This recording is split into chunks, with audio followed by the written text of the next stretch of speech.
I've never been more humiliated in my life. We were sitting in that cold courtroom, the kind that smells like polished wood and judgment. My hands were trembling in my lap, and my son, Crew, was sitting beside me, his little legs not even touching the floor. I had braided his hair that morning, tucked his t-shirt into his jeans, made sure his shoes were clean. I didn't have a lawyer, just truth and the kind of love that keeps you awake every night, doing everything you can to hold your world together. Then Logan's lawyer stood up, Mr. Brackley. The man had a voice like gravel and zero soul behind his eyes. He didn't waste any time. He looked directly at the judge and said, "Your Honor, if you take a look at that child's clothing, you'll see what we're talking about. She can't even afford clean clothes for her kid." I froze. Not because I didn't expect something cruel, I just didn't expect it to be so casual. Like he was talking about the weather, and the judge nodded. Not a big nod. Just enough to send my stomach into my throat. My first instinct was to defend myself, to shout that I worked 3 jobs, that I skipped meals so my son wouldn't have to, that every single dollar went to making sure Crew had shoes without holes and enough food in his lunchbox. But I stayed quiet. I looked at my son. His back was straight. His fingers were fidgeting with the edge of his sleeve. He didn't say anything either. Until suddenly, he did. Crew stood up, quietly. No drama. Just rose from the bench like he'd decided something inside himself. He held his t-shirt in his little hands, gripping the front of it. He turned to the judge and said, "This is the shirt he's talking about." Everyone turned. The lawyer stopped talking. Even Logan looked up. Crew took a deep breath and said, "My mom worked all night to buy this." I saw her come home at 3 a.m. She was tired and her feet hurt, but she smiled when she gave it to me. The judge blinked, then looked down at him. Crew stepped forward and held the shirt up. "I wrote something inside it," he said, "so I'd remember what she did." That courtroom, which had felt like a firing squad just seconds before, suddenly went silent. Not the kind of silence that happens when nobody knows what to say, the kind that happens when everybody knows exactly what was just said, and they can't pretend it didn't matter. I watched the bailiff take the shirt from Crew and hand it to the judge. The judge opened it carefully, turned it inside out. His eyes scanned the inside of the collar, and then he read it out loud. People talk about survival like it's something dramatic, like it comes in big moments with loud choices. But for me, survival was quieter than that. It was waking up at 4:45 in the morning and standing in front of the bathroom mirror while my eyes burned. It was flipping burgers from 6 to 10, wiping down gas station counters from noon to 4, then delivering groceries until midnight. I didn't do it for ambition. I did it because I had a little boy named Crew who needed to eat, sleep in a warm bed, and wake up believing that the world was good. We lived in a 2-bedroom apartment on the 2nd floor of a place that always smelled like someone else's dinner. My mom, Nola, lived with us. She helped when she could, especially with Crew. She's the kind of woman who carries strength, like it's stitched into her bones. When Logan walked out on me 2 years ago, my mom didn't ask questions.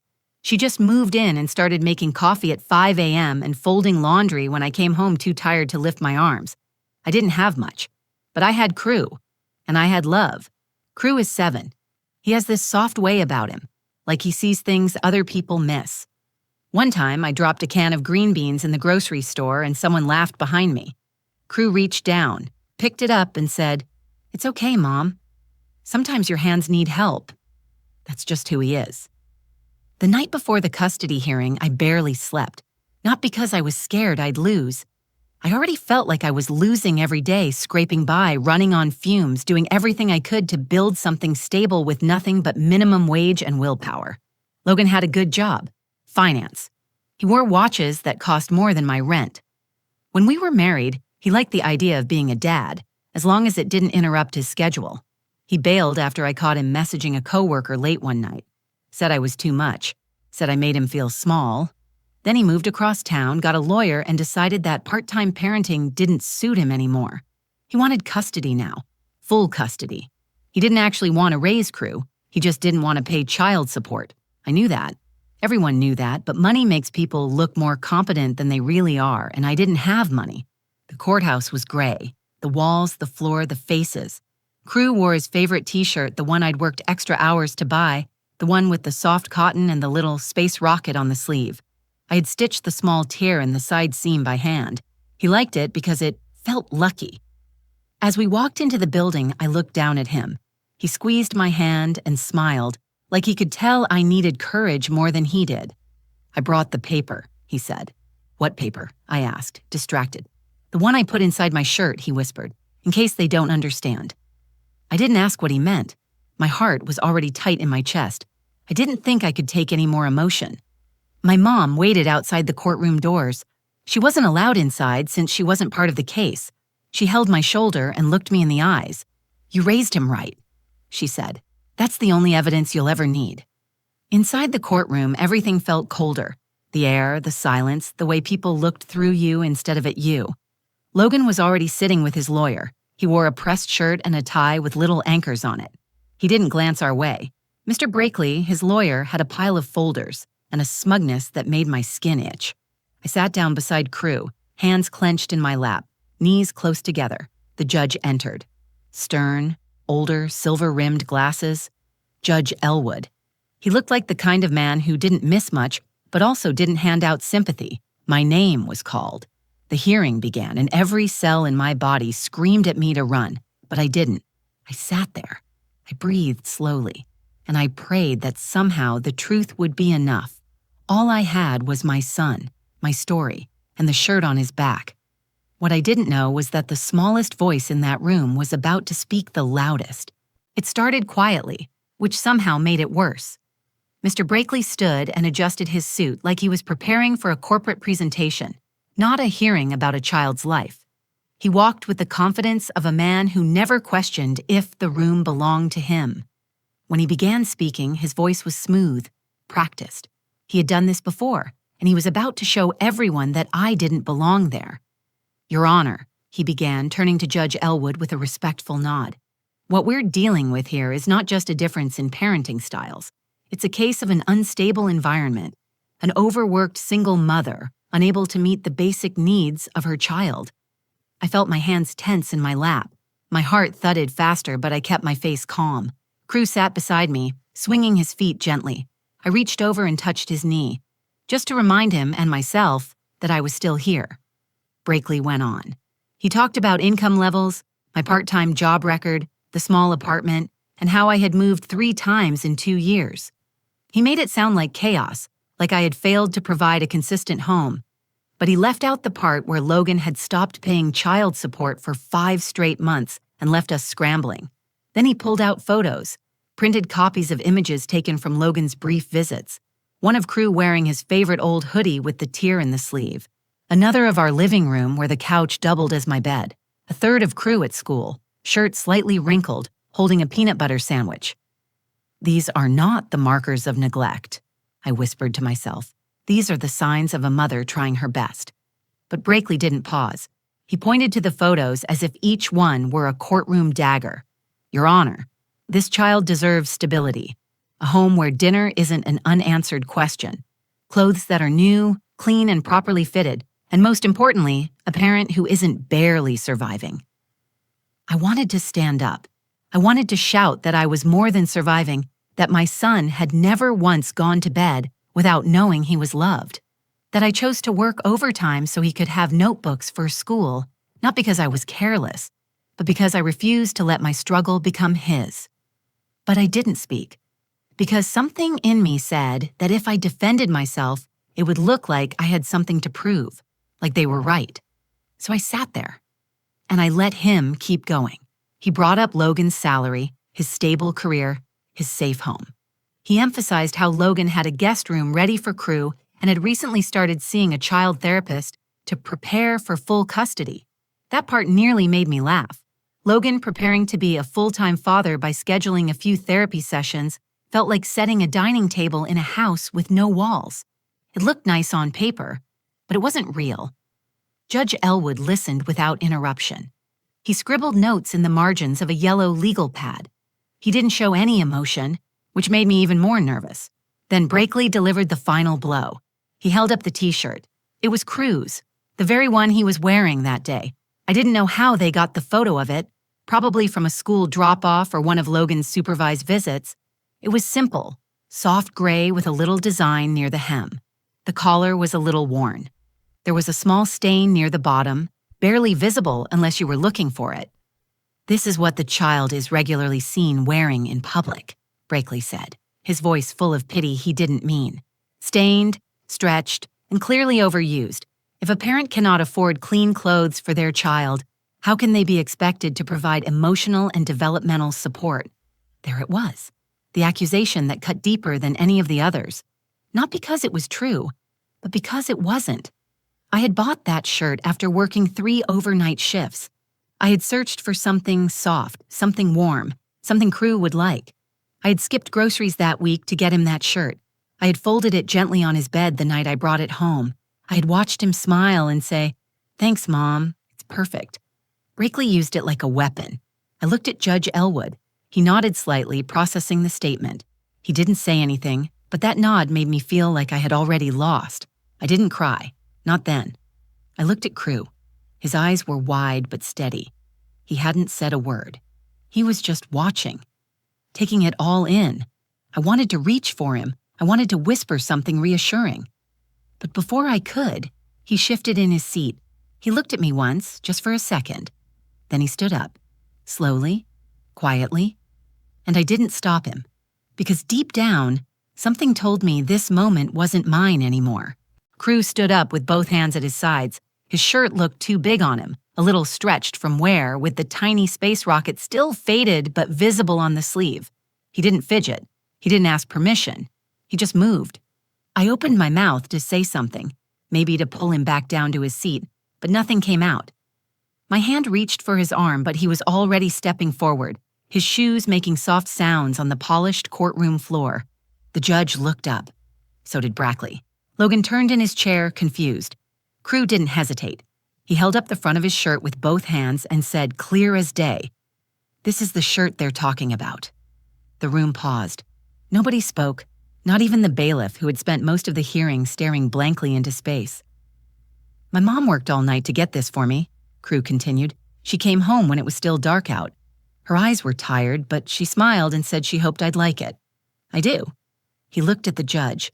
Not scared, not angry, just calm, like this was something he had to do. "She makes me dinner every night, even if she's tired. Sometimes it's just rice, but she sits with me while I eat. She helps with my math homework, and even though she doesn't like fractions, she tries anyway." There was a quiet chuckle from the back corner of the courtroom.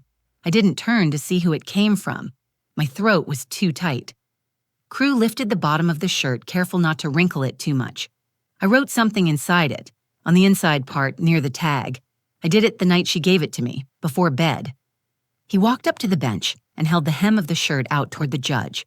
The bailiff stepped in and gently took it from him, glancing at me once, before handing it to Judge Elwood. The judge unfolded it slowly, turning it inside out. There, just above the inside seam, in blue marker, were a few words written in crooked little letters. He squinted at the writing, then his eyebrows lifted slightly. He read it out loud. "My mom is my hero. I don't care if we don't have new stuff. She makes me feel like the richest kid alive." He didn't say another word. He just sat there, staring at the fabric, running his fingers over the edge of the writing. I didn't breathe. My body felt still and heavy, like I had been turned into stone. My hands were shaking in my lap, but I didn't move them. I kept my eyes on Crew, who had walked back to our bench and sat down next to me like nothing unusual had happened. I looked down at him. He looked up at me, not smiling, just waiting. I whispered, "Why didn't you tell me you wrote that?" He shrugged. "It was just for me, but I thought he should see it." The judge folded the shirt back up carefully, smoothing the fabric like it was something fragile. Brakely sat frozen in his chair, not making eye contact with anyone. Logan cleared his throat, adjusted his tie, and avoided my gaze. For a long time, no one said anything. I had expected cross-examination, objections, something loud or technical to bring the hearing back into motion, but all the noise had left the room. Then Judge Elwood finally spoke. He set the shirt down in front of him, looked at Crew, then turned to me. "I've sat on this bench for 23 years. I've seen parents with yachts and country club memberships who haven't earned their child's trust the way you clearly have. Sometimes, a piece of fabric says more than testimony ever could. He turned back to Logan's side of the courtroom. I don't doubt Mr. Tierce's financial ability to care for his son, but raising a child isn't about the brand of their shirt. It's about the character you build in them. And your son has just shown this courtroom exactly where that character comes from. I gripped the edge of the bench so hard I thought the wood might splinter in my hand. But still, I said nothing. I didn't need to. Judge Elwood looked at the clerk, gave a single nod, and then turned back to us. I'd like to take a short recess before I give my ruling, but I want to be clear. What I've just witnessed here is not only rare, it's deeply moving. This child is grounded, honest, observant, and above all, secure in the love he receives. He paused, looked directly at me, and said, "That's not something money can buy." With that, he stood up and left the bench. The bailiff called for a 15-minute recess. The courtroom emptied slowly, but I didn't move. I couldn't. Crew leaned against me, his head resting on my side. I placed my hand on his back and finally exhaled. In that moment, I wasn't just his mother. I was his witness. And for the first time in a long time, I felt seen. 15 minutes never felt so long. I stayed seated on the bench, my hand gently rubbing Crew's back while he leaned against me like he always did when he needed reassurance. But today, it felt like he was giving it, not asking for it. Logan didn't speak to anyone. He stood by the window with his back turned to the courtroom. Mr. Brakely shuffled his papers, avoiding eye contact. My palms were still damp. I kept replaying Crew's words in my head. That moment, his courage, the stillness in the room afterward. Everything felt suspended, like the air had thickened. The door opened. Judge Elwood stepped back inside, his face unreadable. He took his seat behind the bench and placed the folded t-shirt beside his notepad. He looked at both sides before speaking. "Before I make my ruling," he began, "I want to make something clear. Custody decisions are never easy. They require balancing stability, financial responsibility, emotional development, and the overall well-being of the child involved." He paused and looked directly at Logan. "Mr. Tierce, you have shown that you are capable of providing a home. You have the resources, the means, and, on the surface, the infrastructure that many courts would look at favorably." Logan gave a small nod, his jaw tight. The judge then turned to me. "Ms. Carter, your situation is more challenging. You work multiple jobs, your income is modest, and your living conditions are far from ideal. And yet," he paused, lifting the shirt gently and unfolding it again. "This child didn't just show us what he wears. He showed us how he sees the world, and more importantly, how he sees his mother." He turned it around again so the words were visible, then set it down. "I have heard countless testimonies from parents claiming to love their children. Today I saw love proven by action, by sacrifice, and most powerfully, by the words of a child who has nothing to gain by lying." Crew looked up at me. I gave his knee a soft squeeze. The judge's voice remained steady, but something in it had changed. It was fuller, warmer, like the edge had softened. "I've seen homes with every material luxury fail a child emotionally. And I've seen homes like yours, Ms. Carter, where a child's self-worth is rooted so deeply that no amount of pressure or persuasion can shake it." He leaned forward slightly. "Because of that, I'm awarding primary custody to Ms. Carter, full legal and physical custody.